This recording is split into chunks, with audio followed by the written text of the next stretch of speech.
Omega, dugay kinakalagang van kay papuno pa. So, ang importante nakabot ako sa Lagandingan alas 5:15. Hindi na akong masulod alas 9 pumanggapin ko ang boarding pass. Ako, may magtambay ko din ang pagsusulodan. Hindi na ako masulod mo lingkod. Kapay pa ko pa sa lubong, nakapalit ko. Alas times 2. Huwag pa kabilingit na kaya kung dyan. Balay na bukid nun Cagayan.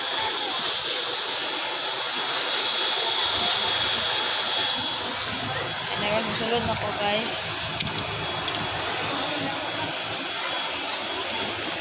Nakasulod na ko. Nakarelax na ko dito sa ulit. Bye na Cagayan. Next year ulit. Dili man ko makapasok. Alam mo na mga Omega. Alam mga Omega, alas 6 pa man. So, hapon ko daan. So, nagkaon man yung usa, kong friend, o kanang pastil. Isa sa mga paborito na ko, pastil sa Mindanao. Ay, ang paborito ng Mindanao kay pastil kanina. So, tilawan natin. Kung lami ba ilahang luto. Wala sila gatag na kutsara.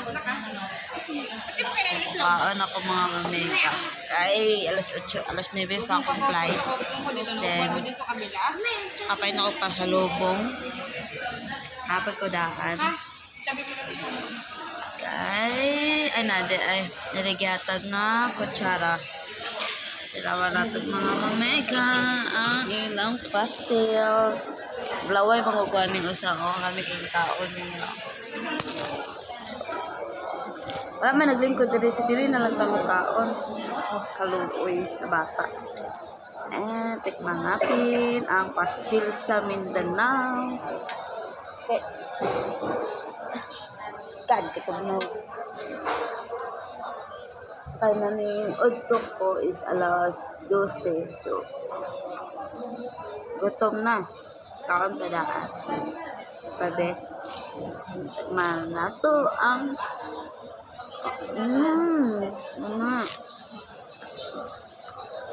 Sarap lang kapsal guys. Duha na ganhi ang kaon mo. Duha na no. Kaduha. Tagaan mo. Nagpita. Ligan? Sama na naluka. Karon palagi pa dumo. Sakop na sa Cotabato. Cotabato, sakop sa Cotabato. Iligan. Cagayan. Siyempre, ulan dito kabalo anak, be. Ako, gigikan ko, bukid nga ko, be. Totag. Paasaman mo, padulong, Manila? Nagpakasyon na kayo dito? Wala ka Tagalog? Bisaya, kabalo ka. Dali ako ng bukid nun. Uwi ako ng Manila. Kain muna tayo. Ayan tayo usap. Baka maabutan tayo sa itong flight. Anong oras yung flight nyo? Hindi ko alam. Hindi mo alam? Mama ko lang hindi alam. Kasi kain sa aming mga Omega. Bye! Guys, andito na ako sa Terminal 2. Hinihintay ko na yung sundo sa akin. Ano kaya siya? Bumiyahe pa ata. Hindi pa naman siya nag-reply. Baka nagbiyahe pa. Doon lang ako maghintay guys sa labas.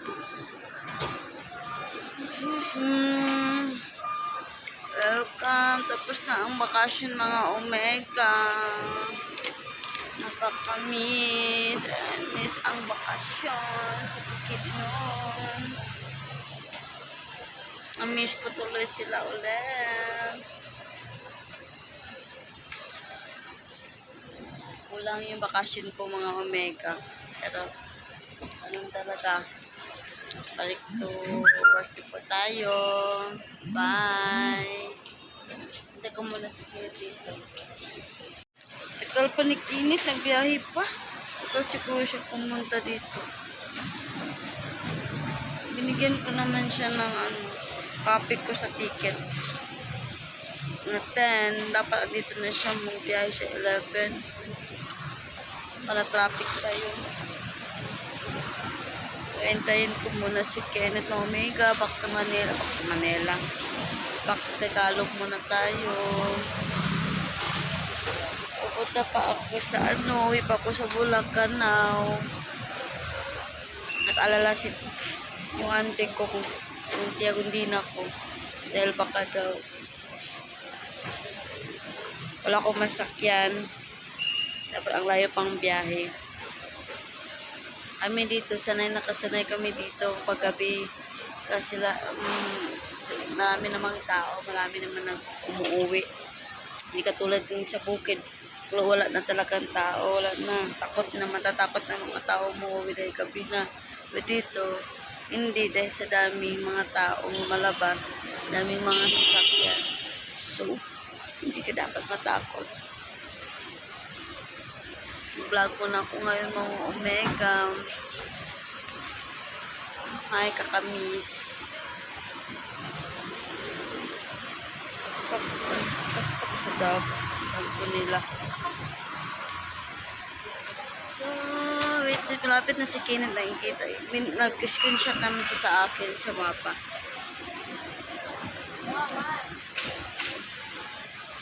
Uwi na ako bukas. Paglalaba po ako bukas sa mga adobe po mga damit. Tapos, matagal ako kumising bukas dahil nga hindi ako makatulog na 11 na. Alas 12 na. So, makarating ako dun sa Bulacan mga 2 a.m. 2 hours ang biyahe eh. Pwede sa takbo ni Kenneth.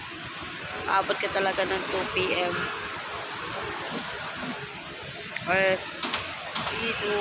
diba, madaling araw ka matulog ko. Matagal tayong gising bukas dahil wala namang pasok. Sabado naman ngayon. So, linggo.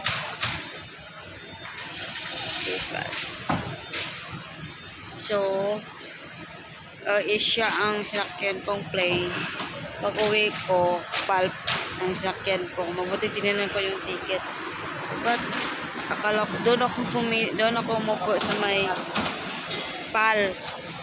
Tingin ko yung isya pala, lumipat ako. Wala namang problema dahil malapit lang yung upuan sa PAL at saka sa isya. Malit lang kasi yung space sa malit lang ang space sa